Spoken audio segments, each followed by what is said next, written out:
Aunque su padre había imaginado para él un brillante porvenir en el ejército, Hervé Joncourt había acabado ganándose la vida con una insólita ocupación, tan amable que, por singular ironía, traslucía un vago aire femenino. Para vivir, Hervé Joncourt compraba y vendía gusanos de seda. Era el 6 de mayo de 1865. Hervé Joncourt tenía 36 años. El sol estival caía a plomo sobre los campos de trigo y sobre el resto del mundo.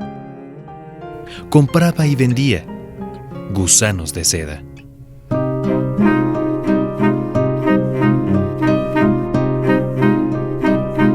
Red Radio Universidad de Guadalajara y Feria Internacional del Libro presentan Seda, novela original de Alessandro Barico. Una producción de Cecilia Fernández y Gabriela Bautista. En el capítulo anterior de Seda, la guerra destruyó todo lo maravilloso de aquella villa en Japón. Las vidas de sus habitantes siguieron entonces otro sendero.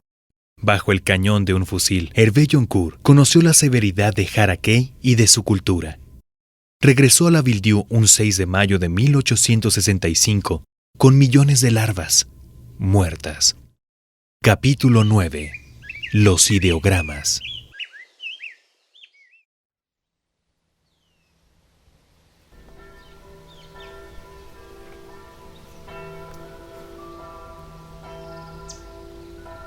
Hervé Joncourt entró en la Ville-Dieu 9 días más tarde.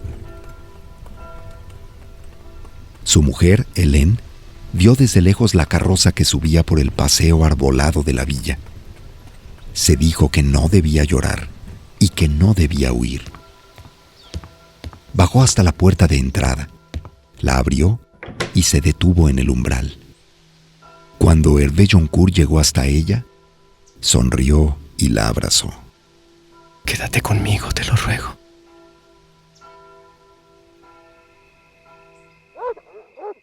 Durante la noche permanecieron despiertos hasta tarde, sentados en el césped de delante de su casa, uno junto a otro.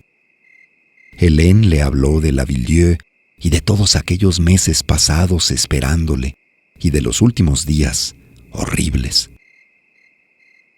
Tú estabas muerto y no quedaba ya nada hermoso en el mundo.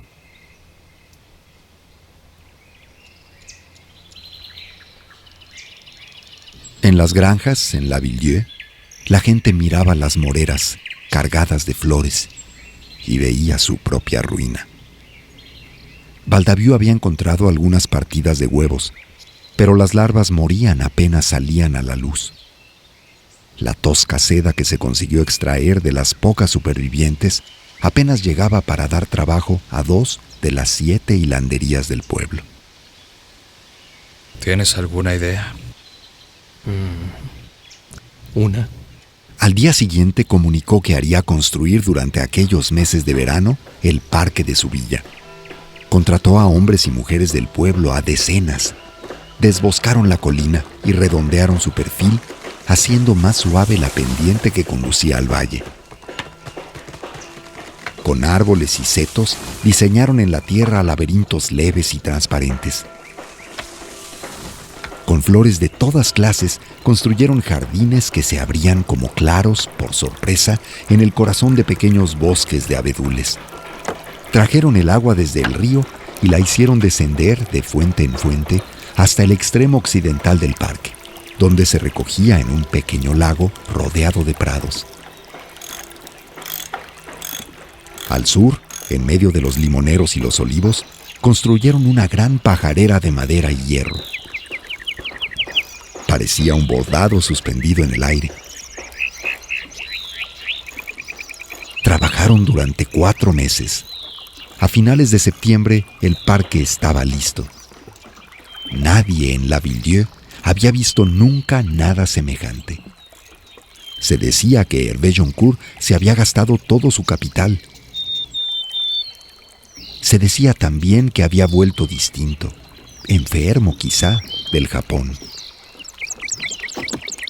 Se decía que había vendido los huevos a los italianos y ahora poseía un patrimonio en oro que le estaba aguardando en los bancos de París. Se decía que si no hubiera sido por el parque, habrían muerto de hambre aquel año. Se decía que era un estafador. Se decía que era un santo.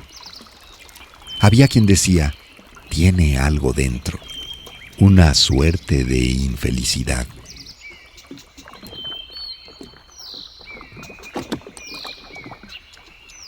Lo único que Hervé Joncourt dijo de su viaje fue que los huevos se habían abierto en un pueblo cercano a Colonia y que ese pueblo se llamaba Elberfeld. 4 meses y 13 días después de su regreso, Baldaviu se sentó frente a él, a orillas del lago, en el extremo occidental del parque. Total, a alguien tendrás que contarle, antes o después, la verdad. Lo dijo despacio, con fatiga, porque nunca había creído que la verdad sirviera para nada. Hervé Joncourt levantó la vista hacia el parque. A su alrededor campeaba el otoño y una luz falsa. La primera vez que vi a Harakei llevaba una túnica oscura. Estaba sentado con las piernas cruzadas, inmóvil, a un lado de la habitación. Reclinada junto a él, con la cabeza apoyada en su regazo, había una mujer. Sus ojos no tenían sesgo oriental y su rostro era el rostro de una muchacha. Baldaviu siguió escuchando en silencio hasta el final, hasta el tren de Elberfeld. No pensaba en nada, escuchaba. Le hizo daño oír al final el último comentario de Hervé Joncourt. Ni siquiera llegué a oír nunca su voz. Es un dolor extraño, morir de nostalgia por algo que no vivirás nunca. Recorrieron el parque caminando uno junto al otro. Pero, ¿por qué diablos hace este maldito frío? Eso fue lo único que dijo Baldaviu.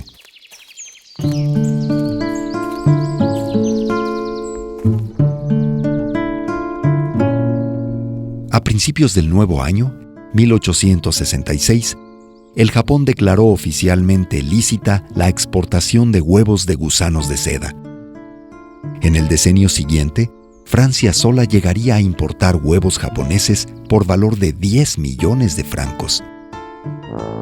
A partir de 1869, por lo demás, con la apertura del Canal de Suez, llegar al Japón no comportaría más de 20 días de viaje, y volver poco menos de 20. La seda artificial sería patentada en 1884 por un francés que se llamaba Chardonnay.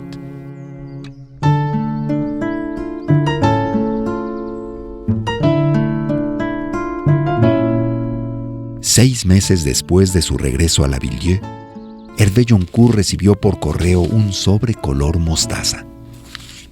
Cuando lo abrió, halló 7 hojas de papel cubiertas por una densa y geométrica escritura. Tinta negra, ideogramas japoneses. Aparte del nombre y la dirección, en el sobre no había una sola palabra escrita en caracteres occidentales. Por los sellos, la carta parecía provenir de Ostende. Hervé Joncourt la hojeó y la observó largo rato. Parecía un catálogo de huellas de pequeños pájaros, compilado con meticulosa locura. Era sorprendente pensar que, por el contrario, eran signos, es decir, cenizas de una voz quemada. Durante días y días, Hervé Joncourt llevó la carta consigo, doblada por la mitad, metida en el bolsillo.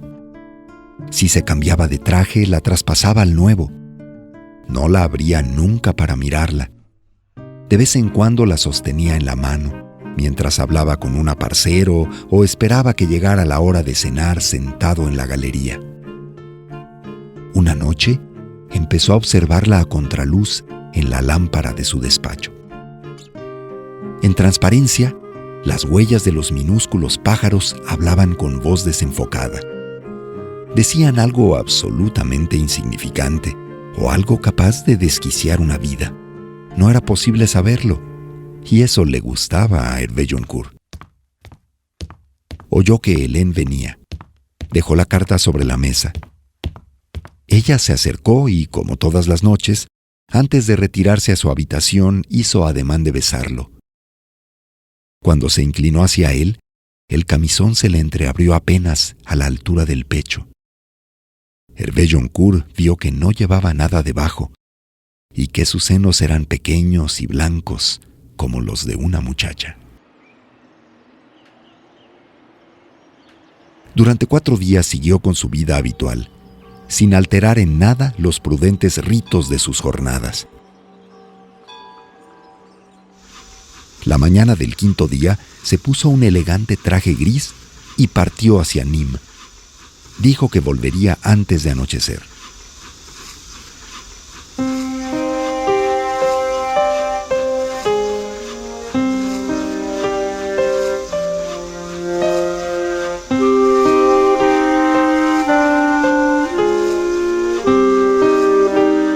En la calle Moscat, en el número 12, todo estaba igual que 3 años antes. La fiesta no había acabado todavía. Las chicas eran todas jóvenes y francesas. El pianista tocaba en sordina motivos que tenían un aire ruso. Tal vez fuera la vejez, tal vez algún cobarde dolor. Al final de cada pieza no se pasaba ya la mano derecha por los cabellos, ni murmuraba en voz baja, «voilà». Permanecía mudo, mirándose desconcertado las manos.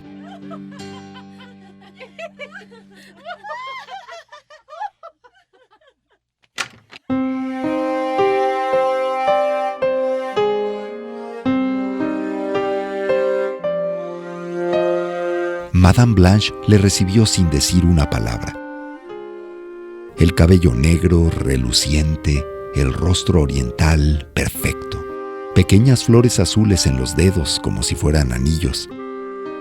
Un vestido largo, blanco, casi transparente. Los pies desnudos. Hervé Joncourt se sentó frente a ella. Sacó de un bolsillo la carta. ¿Se acuerda de mí? Madame Blanche asintió con un milimétrico gesto de la cabeza. La necesito otra vez. Le tendió la carta. Ella no tenía ninguna razón para hacerlo, pero la cogió y la abrió.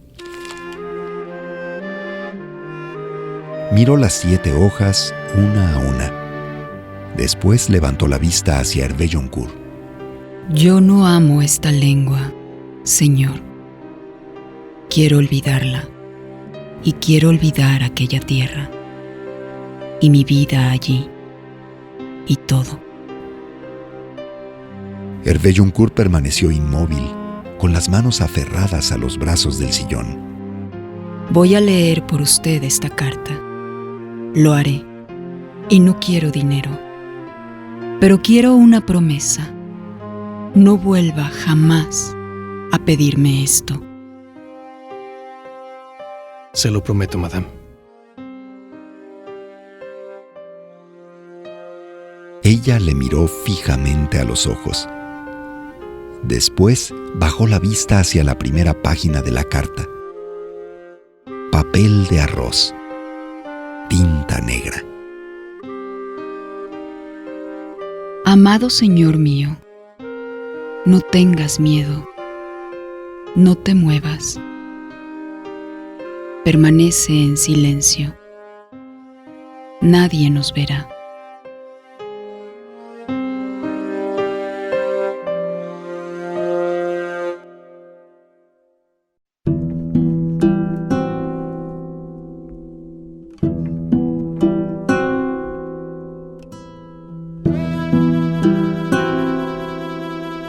En el próximo capítulo de Seda, Madame Blanche develará para Hervé Joncourt aquel conjunto de ideogramas acumulados en 7 hojas que han cautivado su atención.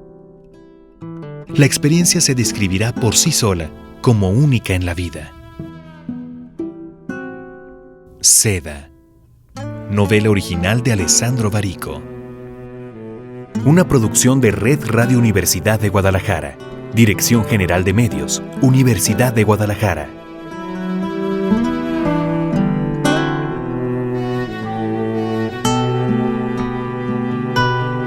Visita la página www.sedaxhug.com y escucha los capítulos de Seda.